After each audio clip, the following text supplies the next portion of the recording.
Oh,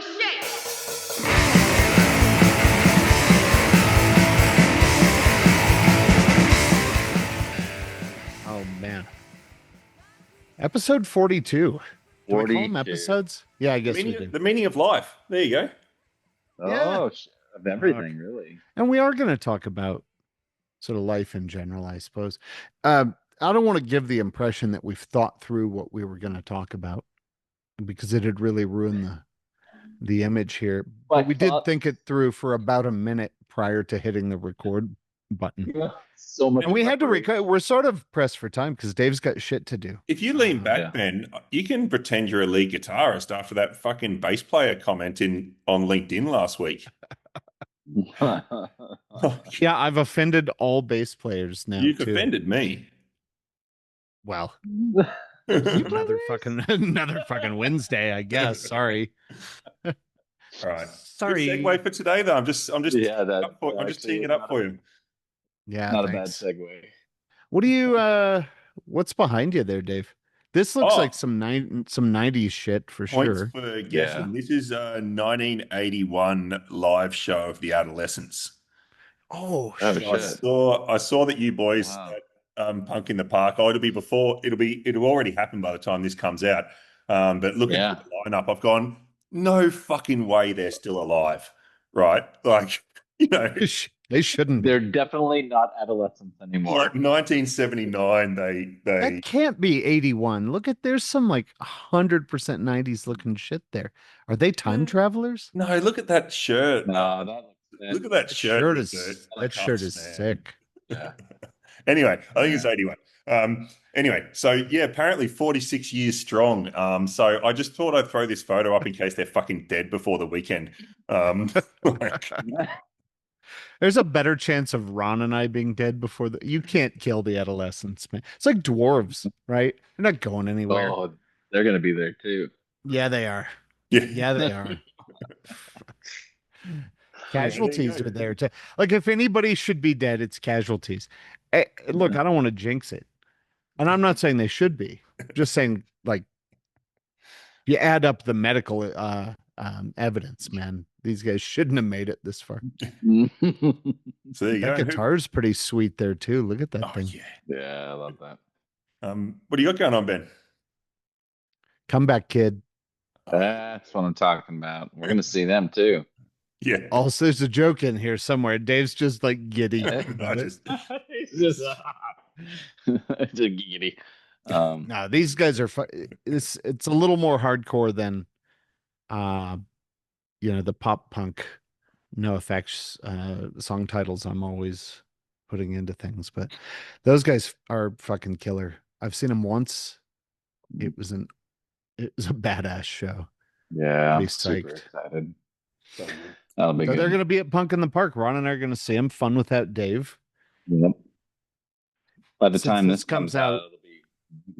Yeah, it will have happened. So we should say something like, "Oh, it's fucking awesome. Those guys rock my world. I can't believe they like kicked Ben in the nuts, but it was really cool." Killed in a crowd-crushing accident. His air-conditioned bathroom in the double VIP section. Double VIP. VVIPP. Yeah. I don't know. VIPP. Yeah. We want it, man. It's gonna look for anybody who wasn't at the NoFX last shows. That's 3 days. It was like 1,000,000 degrees. It was really hot. Yeah. Just an open expanse of concrete on a fucking pier, and a bunch of dudes that are near on 50. I can't be expected to tolerate this shit. It's only 2 days this time. Still punk as fuck. Still punk as fuck.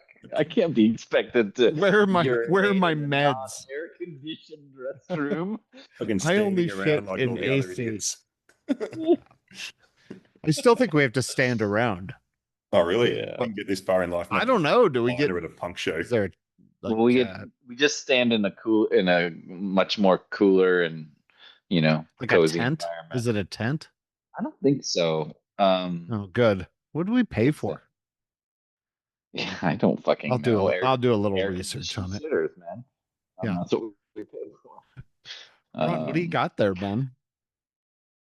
What what do I got? So this is a bit more hardcore as well. This is the Ghost Inside, which there's a joke in there somewhere, but Yeah.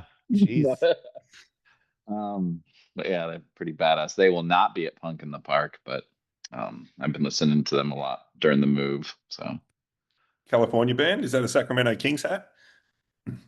uh it is a sac. No, I think that's the LA Kings. Uh, So, but still California. Here you go. I actually don't know. I looked it up. VIP. Here we go. Okay. VIP lounge with seating. there you Yeah. go. Commemorative get VIP. seating? Yeah. VIP laminate. Dedicated lanes, and they're not that dedicated because Dave just fucking walked through one Yeah. yesterday. It's dedicated for VIPs in Australia. We get a dedicated main stage viewing area. Come on. And our own food and bars. Fuck yeah, we do. Punk as fuck, boys. Yeah. Yeah. So tucked away so on the good. side with all the other fucking rich grandpas. Yeah, exactly. You're welcome. Excited It's when it's fun without Dave, we really step it up. Yeah. It's next level. We're slumming it when You Dave's guys are around. you fucking sellouts. Yep. That's us. That's us. 100%. We're the Green Day of this podcast. Yeah, and I think the episode title's already been taken, Ben. So you'll need to think a bit harder. Sellouts. Sellouts. Yeah, I think that's right. Yeah. All right.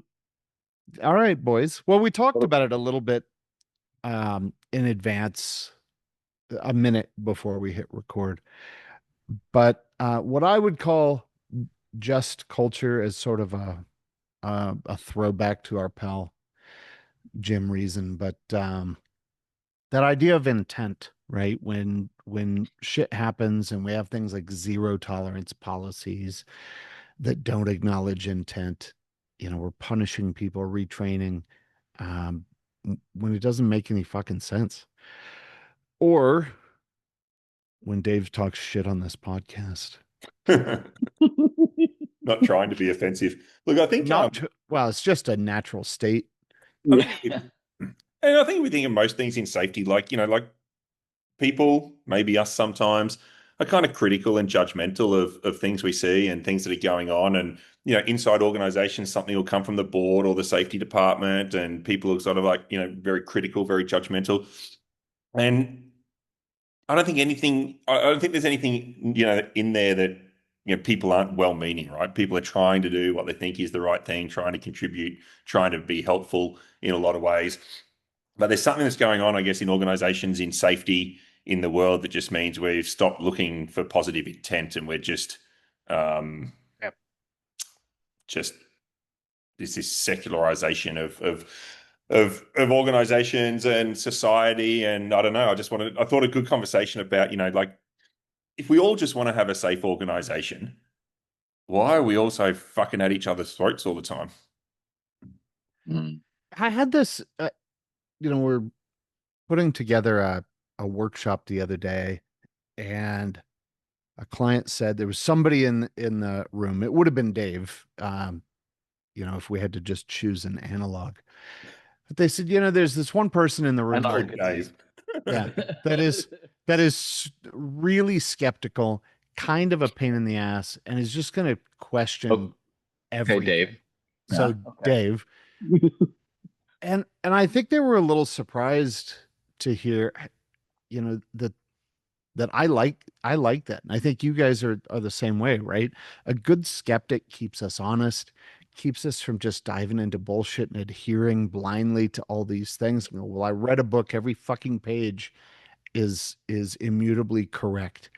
And I think you gotta have a skeptic in there who, to your point, Dave, means like, this is not a person in the room saying, I hate safety, let's fucking kill each other.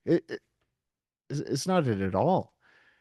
But they're not convinced that the thing that we're doing gets us closer to it. I think that's probably the most important. So I think it depends how you do it. I was actually reading something this morning, then keen to hear Ron's thought, that a research study, sort of like a lab style study, got teams of students together and gave them management problems and asked them to solve their problems, right? And then started implanting people into the team, like role players. And so 3 different personas. They got like sort of 3 and 4 person teams, and they implanted a person who what they said was basically indifferent. Feet up on the table, scrolling through the phone, not contributing, just lazy ass. Let's call him Ben, just lazy ass.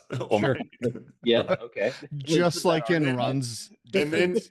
and then they put this guy in there and they or girl, and it was the sarcastic one, and it all just kept saying inappropriate jokes and things like that. Let's call them Ron. Also called Ben, Let's, weirdly. let's call him. And then there was one who was like the ultimate pessimist, right? Which just, Oh, that's Ron. shat on every idea that came along, right? So you got this indifferent person, this sarcastic person, this pessimistic person, and found, consistently 30 to 40% reductions in effectiveness at solving problems and working through management issues just by having one person in the team um, be a dick, right?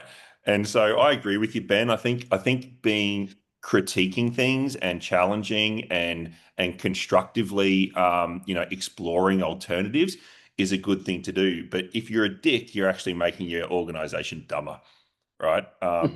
So Well, Kim it's Scott science. talks It's about this. It's science. not, this is not scientific, but Kim Scott's book, Radical Candor. I don't know if you guys have, you Yep. guys are only reading No, I read it. Yeah. Journacle. There's another good book called It's Radical falling apart. Uncertainty as well. Yeah, yeah.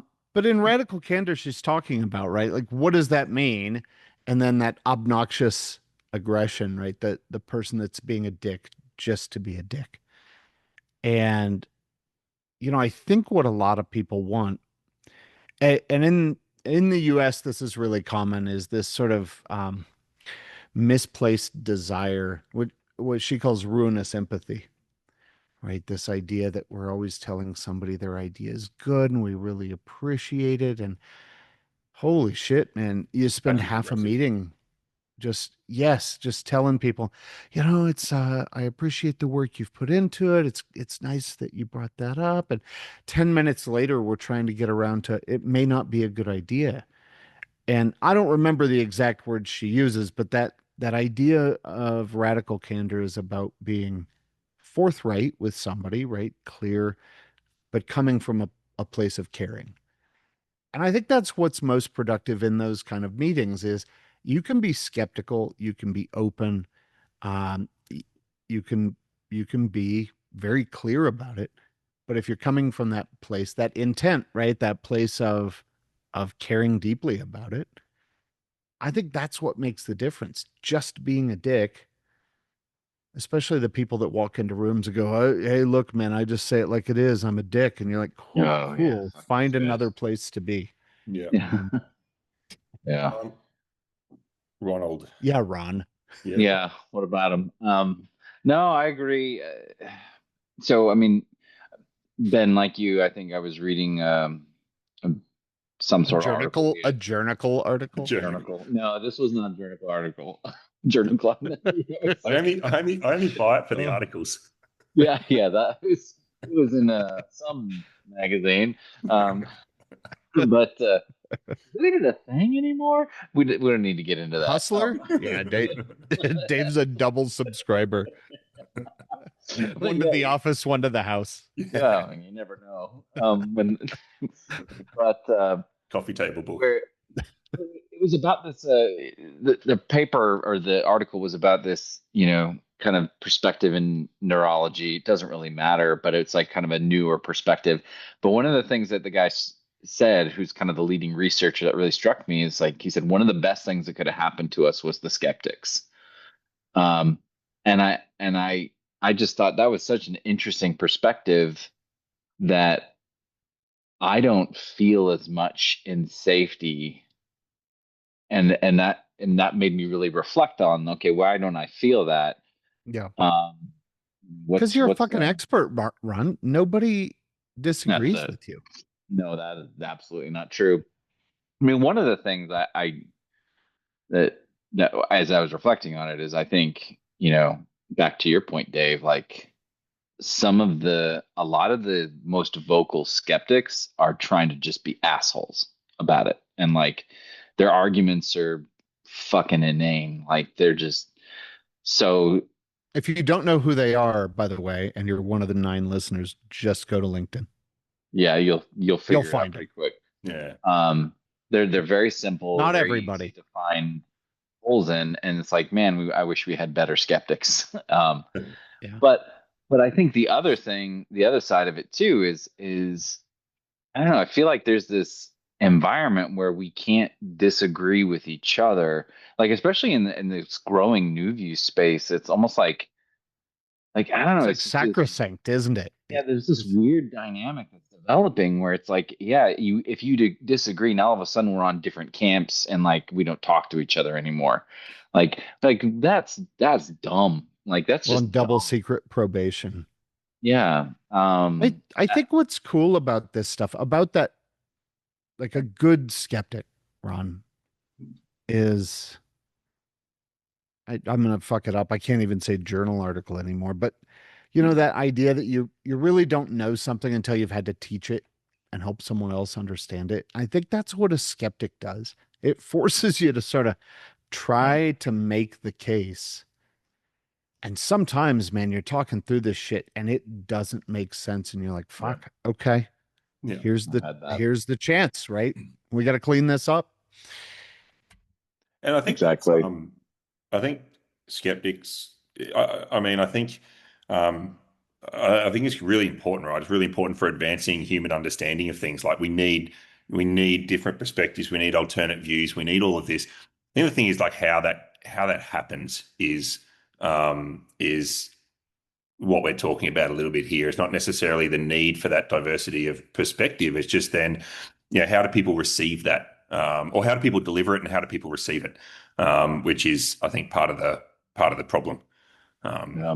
and it's interesting. I always reflect on Carsten Bush, and I think maybe he's one of the listeners. So his thesis at Lund, which talks about shouldn't the new view safety people have asked why what Heinrich said made sense to him, right? Like Yes. instead of being Yes. heavily critical of Heinrich, maybe go back to the 1930s and in his shoes and what he was trying to achieve and what he was looking at the time and what the prevailing kind of like culture and industrial kind of mindset was and why did it make sense to do that and not judge it based on how I see the world. I think that's the problem here when we have an alternate view, we judge that on how we see the world, not necessarily try and get, as Sid would say, get in the tunnel with the other person and just try to see it, what they think of, because I might learn something, right? Yeah. I might actually But that's expand what I know about uncomfortable. I you think know. that idea of acknowledging that you Well, your might be shoes are pretty wrong. uncomfortable. But we talk a lot about empathy. Well, I don't know. I talk a lot about empathy because I'm not naturally very good at it. I try to do better. But that idea of empathy, I think, just leaves the fucking conversation in Yeah. this hop new view Yes. safety too. We talk about context, Kind of we ironic, isn't it? talk about learning and It is. talk about Yeah. understanding, and then and not to get political, but it gets like politics, right? Where Oh yeah.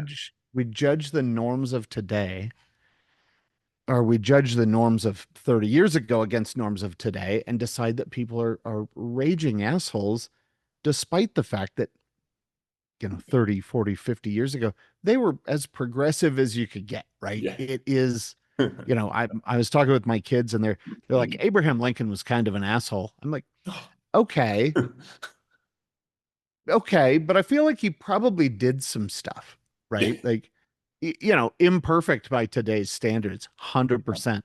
Could he have done more? Yeah, I guess, with all the knowledge in hindsight. But God, that shit just seems to be it. Just seems to be everywhere. And you talk about, I mean, this is old school, right?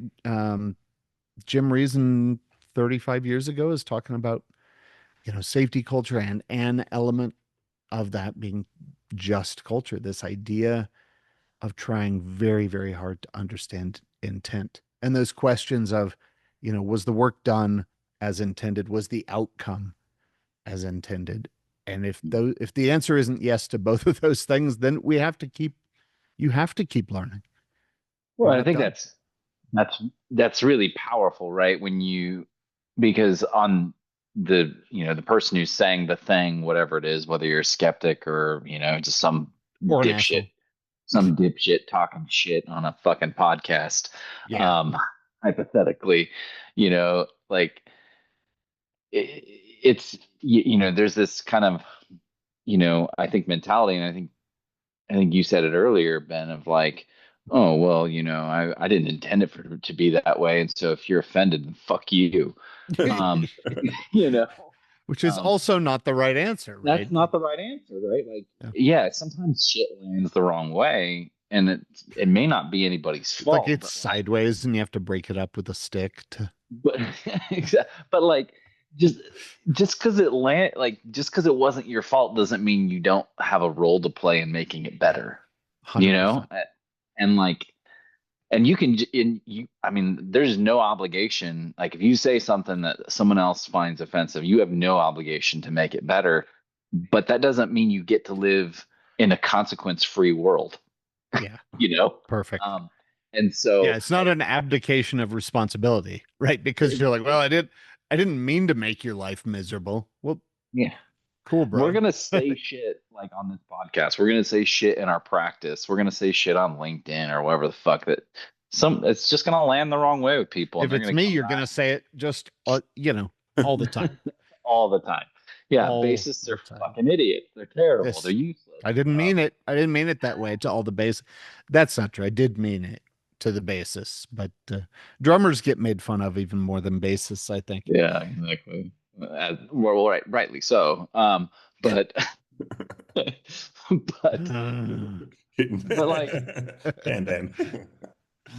like it's gonna happen. But like if that someone comes back and says like, hey, I've been, that didn't land right, then like, okay, let's learn from that, like to your But point, holy Ben. shit, isn't that now we're getting into these discussions about restorative justice, right? And Mhm. this idea of the person who's felt that harm, of you acknowledging that and acknowledging a responsibility to make that right for that person. And I think this is the most frustrating. Well, no, I get upset about all sorts of things or grumpy anyway. But it is frustrating, right? We teach this and talk about it and post about it on LinkedIn. And then as soon as we get into the muck, man, Yeah, it's like, fuck that restorative justice. In exactly. what context are you not an asshole? And it Well, just that's what has to happen on the other side of it too, right? If someone says 100%. something that you are offended by, like Yeah, you have no responsibility to show empathy. You don't have to do that. But you don't get to live in a consequence free world. If you just sure. decide that, like, hey, I'm not going to take the time to understand what that person was intending to do, I'm just going to assume that they were a fucking dick and, fundamental attribution error all the way home, then okay, that's the world you get to live in. You're just going to have, that's just one less opportunity you have to learn what that person was trying to say, and maybe something that was really going to be really valuable and important, and maybe a relationship that could have been really cool, cool friendship, whatever, you don't get the benefit from that. And that's, hey, if that's, you're happy with that, cool, good on you. But Yeah, like, you can that's be the world all you're good. living in Yeah. now. Not everybody has to like ska, Rodney. You know what I mean? Like it's Exactly. not everybody's Fun, world. but the fun stuff, right? Like the fun thing is like not the fun thing, the I don't even know. Like thinking about Fat Mike and Fletcher, right? Like, even though Fletcher, I watched another clip the other day of Fletcher Oh coming on shit. stage mid No Effects song and started singing stuff and pushing Mike around, and this is separate to the throwing Mike through Smelly's drum kit incident, right? But just coming on stage and just being a dick, right? Um, Yeah. Even with all that going on, security's trying to wrestle fucking Fletcher away, and Fat Mike's trying to give him a hug, Good luck. right? Trying to give him a hug and just going, all right, well, that's what I signed up for when I signed up for punk. I can't have my cake and eat it kind of too. And, just seeing all that, the shame is when you think you kind of know people and you even think you've got a reasonable relationship and you think you can have a good conversation with them. Yeah. That's the weird part about all of this. And I think it's just the fucking internet, man. Like it's just Yeah. if it Well, yeah, sounds like we're talking a little bit about ourselves, we Oh, are. I think just that's think a it's safe I think that's a safe assumption. But the other thing that we talked about is, this extends to organizations all day long. 100%. oh And yeah. we tend to just, and probably more so, right? We tend to just minimize when somebody, it's just like, go along to get along, man. That But I and find then we myself in the talk middle of about continuous improvement and learning and all these things, I'm in the and middle we of don't stuff all the actually time. Like the want them. number of sort of like times I'm in the middle of between a corporate safety team and a business unit safety team, or a board Yep. and an operational Yep. leadership team, or management in the front line, or whatever it is. It's like it's inside organizational life now, which is just we're in our camps, right? It's like, well, Yep. no, you actually work for the same company. Um, Yeah. you know, And when um, Dave's a peace negotiator, man, that's when the uh, wheels have come off. I don't know about that. Yeah, but you're so right. Like you get into these fucking like fiefdoms, obviously silos and shit like that, and it's like to your point, like we're all on the same team, we're all pushing in the same direction, or contractor relationships or with Here your we go, Ben. customers. Yeah, Yeah. it's like Oh we're man, all I was pushing. waiting, and here we I'm are. not saying anything. Right, but like I feel like it's such a wasted opportunity to find what honestly, and one of the things that goes through my head a lot is like especially with people in New View, where because they tend to at least have some. I just spilled water all over myself. That's cool. They tend to have it's Sure, it's water. this fucking magpie bottle I'm using It's yeah. Yes. here. Everybody um pees their pants. Peeing your pants is cool. peeing your pants is cool. I'm I'm Miles Miles Davis. Davis. Everybody um on the bus. but like people in the news often will learn a little bit about like psychology and biases and shit like that. And then And promptly ignore it. well, the thing is, I think I've read this somewhere and I've found it to be so true. Is like when people learn about biases, they it's like a big aha moment, and the big mistake they make is like they think they're learning about other people and not learning about Yeah. themselves. Yeah. Um, and I see that time and time again where it's like, hey, you know what? Like I'm probably super duper biased just like everyone else is. So how I'm responding and how I'm reacting to the information I'm getting or what I'm hearing or what the other, the finance department or whatever fucking legal is telling me, there's probably some bias in that. I probably need to, back to what Sydney said, which is, I think rather profound about you want to understand human error, you got to understand how you respond to human error Mhm. first. And I think that's kind of similar here. You want to understand where these dysfunctions are coming from. Understand how you respond to it first, and then that kind of And opens I, the door. and I think the way that people go, we want to remove bias. Oh, well, which is kind of like we want to stop people being human. It's like, no, you don't want to remove bias. You just Yeah. want to acknowledge it and then take Yeah, steps to try to work with it or manage it in some way in real time. Yeah. So like what Just Sheila said, limit yeah, like, negative yeah, influence which of is it, like, oh right? shit, actually, maybe I am anchoring to my existing view. Maybe there's an opportunity for me to, better manage my bias associated with this, and take the opportunity to explore an alternate perspective. That'd be fun. nah, that But sounds that dumb. feeling, right? That feeling Yeah, of cognitive dissonance, right? That all of us feel, and everybody is uncomfortable. Like everyone feels that discomfort. Well, totally. not everybody. There's some folks on the curve that don't, right? But I think genuinely in the kind of work that we do, most folks are really trying to do a good job.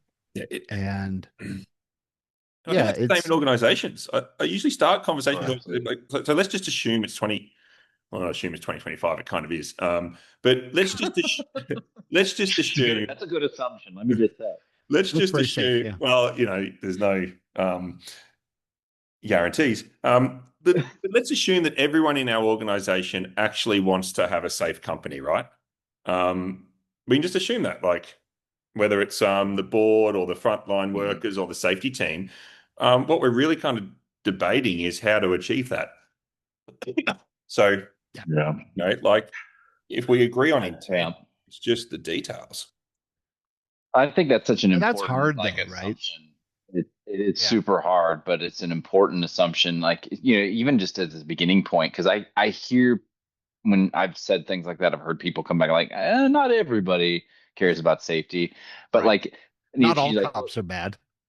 yeah, let's break that down a little Now bit. the Like, cop union's going to be after us. yeah, way to go, bud. Come on, it's about the children. But like, if we buy into the assumption that everybody does care about safety, we still have to reconcile. Like, and then people will come back, but they violate the rules all the time. Uh-huh. Yes, keep going, keep going. That You're that so close. yeah, Well, you're not that close, really. yeah. That means that Just trying like to they be don't encouraging. see the rule as a fucking safety thing. Like they see it as something else. And then that opens up a really interesting conversation. And I think the same is true in other contexts when you buy into the idea that Ron, everybody's trying to do the right thing. I needed you around the other day because we were having someone actually said in a meeting, they just need to care more. And I thought, fuck, is this like Beetlejuice where if we say it enough, Ron will show up? There's, And there's a but that it's such a good discussion because you go, so the assumption is that they just don't give a shit.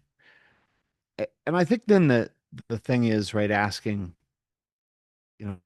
they care deeply. What does that care look like? Yeah. And I think that's what's so uncomfortable about that assumption is that care looks different. Sometimes it's this weird sort of protectiveness of your domain, right? You don't want anybody to come bother your team because they're understaffed and so you just push out all the information flowing in.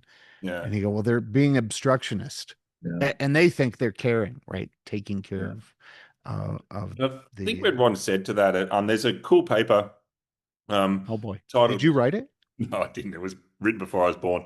But it's titled something like "Corruption of Role and Task," and it's about organizations, and it actually talks about how intent gets kind of an activity gets kind of corrupted inside organizations. Kind of talking to when you were talking about rules, Ron, is that the safety team and management want things to be safe. And the rules become kind of like the tasks that happen, but the intent gets corrupted through task and what people observe people doing.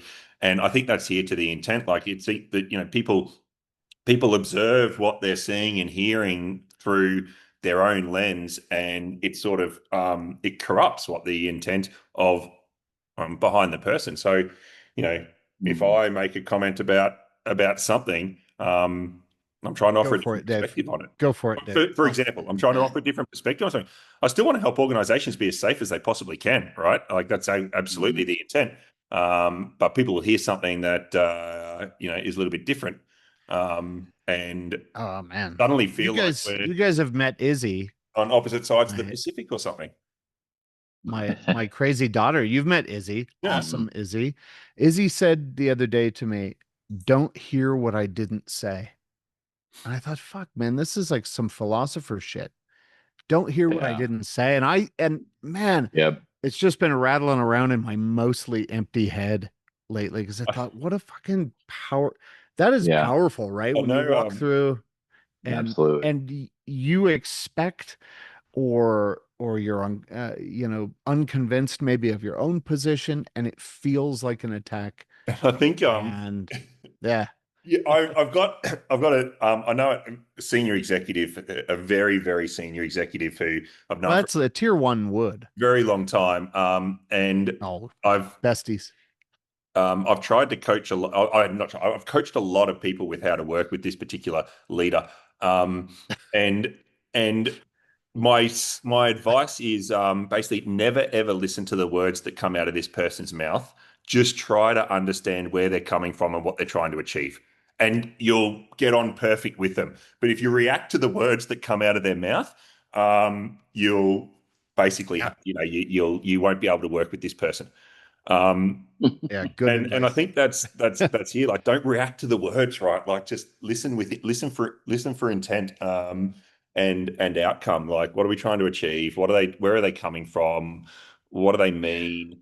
Yeah, the words are clumsy, and particularly once you end up on the internet, you don't have any nuance of conversation. Like email, right? We've talked for decades about don't say anything important over email, right? Like, because And then we do it there's no and get pissed. nuance in the communication. And then you write like 7 drafts back. You're like, you fucking dick. And Ron's No, like the erase. ultimate for this. Like, I'll be reading some LinkedIn thread that Ron's having this discussion with someone on LinkedIn, and then I'll sort of black out and fall asleep, and I'll wake up and I'll have to finish the second half of the thread. And Ron will finally get to the point which is like, look, can we just end this now? And if you want to have a conversation, let's have a conversation.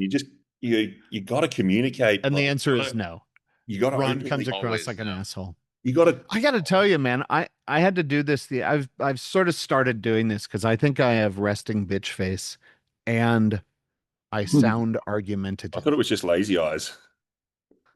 I think I just look like I think I just look like I should be an asshole. Really? And, look, maybe I am, but the intent is not. I'm not trying to be an asshole. But the three of us have all taught, whether it's classes or university. And when I was just starting to teach university classes, I'm like, man, they're not like they're starting to ask questions and then they stop. So we just sort of sat down and worked through it. And it's like, yeah, but you sound like you're angry at us for asking questions. I'm like, oh, that's my fucking excited sound. But it's okay.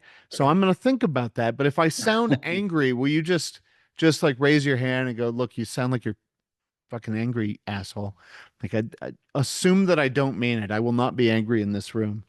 But excitement, I guess, for me, sounds like being absolutely livid at people. So, I mean, sometimes, right? It's that self-awareness to say, to be proactive about it. Just go, look, assume good intent. I sound like an asshole and I don't mean it. I make squinty faces, which doesn't help. It's like a little pre-brief on how to decode these things. I think we've been talking pretty generally about navigating life, I guess, a little bit. But inside organizations, like if you're trying to get stuff done inside your organization, it's all shapes and sizes and types and ideas. If you can't work with all of those differences of opinion effectively, and if you can't, like, I'm going to go and sit in my desk in the corner for 3 weeks because you've said something that I disagreed with, like, fuck, you're not going to be very effective inside your organization. So, you got to welcome these opportunities to hear things differently and see things differently, and go up to someone and say, oh, so what did you mean by that? Can we explore this a little bit further? The way you're thinking about it is not the way that I'm thinking about it. I'm really keen to understand, where you're coming from, because there's probably something I can learn. Maybe I can share some insights that might help you learn as well. Like, it's not that fucking hard. And understanding that there are cultural norms too, right? You go back to like Hofstede's stuff and thinking about, the motivations behind how people talk or ask questions or understand you things. mentioned radical candor before. What I thought of there, I was like an early 20s safety manager. And I'd done all this work preparing this presentation on this program for this safety initiative that we were going to roll out. I was working at a German organization. Was it behavior-based safety? It probably was.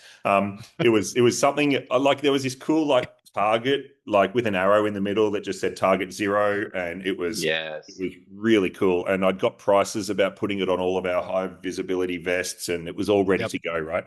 And I was working in a German organization, and so all the leadership team were German, right? Talk about culturally in Australia, we're like culturally candid. We're like a culture in Australia that's kind of like just don't rock the boat so much and get on. But I went around, I put this on the table, and he goes, "This isn't good. This is bad." And I was like, and what was interesting culturally was like, I was super offended by that because I thought he was calling me bad at my job, but it was nothing about me. It was about this is not what he thought we were going to do. But your point, Ben, I think it's cultural, but it's also individual, and just like don't. Yeah. If you can not react, right? Like if you can be someone that doesn't react and fly off the handle, like you're going to be more accepting. You know what? Fuck you. Go fuck yourself. I mean, you just can't, right? To be effective in the work that we do in complex systems, working with people at all levels. You know, you got to be calmness. Calmness is your mantra. Well, and I think if Chill, you are Winston. some sort of self awareness, if you're one of those people who does have a reaction, I mean, that's, some people just react, and that's, a normal thing. You just have to have the awareness, like, okay, know when to retreat and like give yourself a moment, and when to engage, with people. I think that's part of this. But to your point, like, seeing, if you're just like, hey, those people are assholes for saying this is bad, that is such a self-limiting belief system, because it really limits your the range of possible solutions to that problem. The only solution Ron, that would that be like only learning from bad things happening in an organization and just ignoring normal work? I mean, I think there's a parallel there, isn't there? maybe, like, how so? Tell me. I don't know. Listen, just say yes, right? Yes, Because absolutely. well, there's been so many parallels, right, from some of this sort of contemporary thinking and safety. And I think, like you said, right, it's a really limiting way. If all I do is investigate failure in an organization, it's very limiting in terms of learning. If all I do is acknowledge people who agree um, with what I think, it is really limiting. Similarly, sort of the Well, and it's, opposite if direction, but you believe that only people who are excited and buy into my initiatives care about safety, and everybody who yeah. doesn't care about safety, that's extremely self-limiting, right? Because again, everyone else, like, they're just assholes, and you got to They fix them, can't all be assholes or you mathematically, right? or you got to motivate them better, make them care more, Just right? care Or, more. whereas I think, to me, the parallel is like, well, no, systemically, if we think about this from a systems perspective, like, there's a range of possible reasons why that person could be not excited And I about think your thing, it's like the right? person. I know, Ron, you've just moved into a new place, but it's like the person who goes, "Oh man, we always have bad neighbors. There's like been 7 people who live next door, and they're all dickheads." It's like, well, maybe you're the asshole. Yeah. Like, All my If neighbors have said everybody is that. the asshole, but I see it him, might Ben. be I'm seeing you. for the merch store, one of those "Keep Calm" shirts. I'm seeing this like, Yeah. I'm seeing this "Keep Calm, we're on the same team" shirt. Yeah, yeah. You just, Call me tits. We're on the same you shirt. just keep, Same team.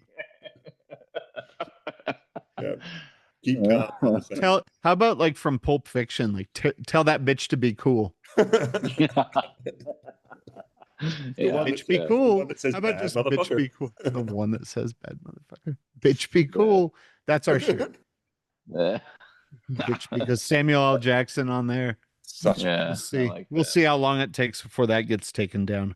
Our video, I tried to put it back up actually, episode 15.5 that It's on had YouTube. the Is it just not on Spotify? Where's it getting killed from?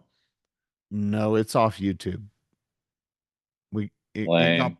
It got pulled off, I think, Yeah. or off Spotify or both. I don't know. I kept getting notices from legitimate sources that That's we right. were All big right. trouble.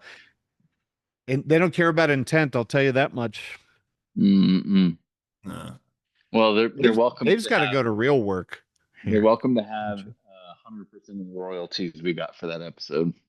So there's a good test. So just the last point you made, Ben, about this idea that people sort of saying that safety program's wrong means they don't care about safety. And this is a good political test for people to do inside their organization, just to see how open your organization is and how open you are to receiving information. Like, think about what it'd be like for a manager in your business. Um, who's due an audit next week, right? A safety audit's meant to come around next week. And if they came back and said, I don't want to have this audit come to my operation, I'm really busy right now. The last 3 times the auditors came, they didn't really offer me any good insights about the business. They gave me actions that really didn't, improve safety. They didn't really, tell me anything I didn't already know and tell them during the opening meeting. And I just really prefer not to have this audit because I think it's a little bit of a waste of time. If your organization sees that leader as someone who just doesn't care about safety because how dare you, like say that an audit's not important, you're probably an organization that's got real problems, right? If you can't sit down with that person and say, hey, so what are your thoughts about this process? And like, if it's not working, like, what can we do about it? But just that, okay, you don't want to be audited, you don't care about safety, you're a bad safety leader, right? And I think that's what we're talking about today, right? Like, no, I've got to run an operation. I want to be safe. This isn't helping me. And if you're not open to that, like, you're kind of just managing with your head in the sand until your organization goes bang. You're the asshole. You're the asshole. Yeah, there you go. Yeah. Maybe just that for a shirt. Yeah. Just you're the asshole. Let's see. This is not an ish me, it's an ish you. Can I get one? Can I get one that goes, I'm with the asshole, that I can just stand beside you guys? How do you kind of need it to, though, just point both ways, just in case. Yeah. Point, because otherwise ways. you'd have to move. Like just oh, shit. up and down. I don't know if we've solved this one, boys, but we've gotten as close as we were going to. It's not bad for episode for the episode 42, meaning of life. I think it's a pretty good don't be an asshole type. Pod. If you can't care more, at least don't be a dick. Yeah, I think that's good advice right there. Cool. Nice. All right. Later. Bye.